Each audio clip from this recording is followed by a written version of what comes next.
I'm here at the Gallatin County Courthouse, where Sunday the scene looked completely different as hundreds of folks gathered round to protest recent ICE activities that have been happening in America. We will stop ICE right here! We will stop ICE! Julian Staggs is the president of Students for Democratic Society at Montana State, a national organization that made its way to this campus last year. And we've been pushing to make MSU a sanctuary campus, but we've also been working in the broader community on some immigration and ICE-related issues. So on January 7th, when Renee Good, a 37-year-old American woman, was fatally shot in Minneapolis by an ICE agent, a protest was held. The day Renee Good was killed, we hosted a protest at the Bozeman police station. Approximately 50 people rallied in that protest. Fast forward to this past Saturday, another U.S. citizen lost their life in an ICE-related incident. I heard from people in Minneapolis, because I know people in Minneapolis who have been on the ground, who have been organizing, people who were on the ground right where it happened, actually. That's how Julian first learned that Alex Preddy, a 37-year-old intensive care nurse,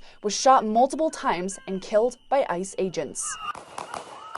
After the murder of Alex Preddy on Saturday, we organized a protest immediately for Sunday that next day and put it on just within 24 hours. Julian tells me there were around 1,500 people at that protest. I think right now especially that shows that people are mad. We will stop ICE right here! I think the fact that people can unite in a hurry is just a reflection of how upset people are, how angry they are, how committed they are to making change. Beth and Kay are volunteers with Indivisible Bozeman, another political organization in the area. They've hosted several protests in recent weeks regarding ICE, including a vigil for Renee Good, where a few hundred people attended. Blessing that you want to bring to the country right now as well. Because although these incidents are happening in Minnesota, something like this happening to Americans in Minnesota means it's happening to all of us. We're all Americans.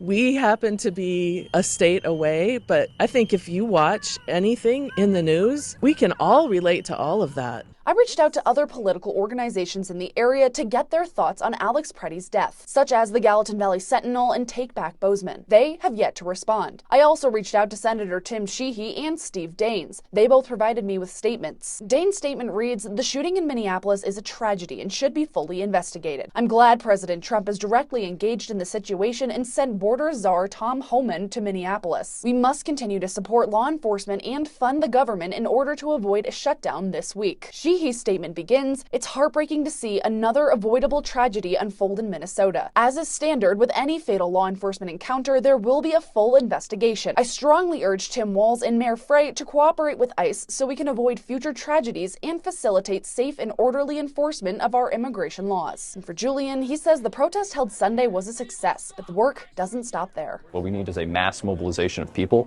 who are going to get onto the streets, who aren't afraid to say down with ICE, and who are going to make the movement louder. For more information and full statements from the senators, visit our website. In Bozeman, Cassidy Powers, MTN News.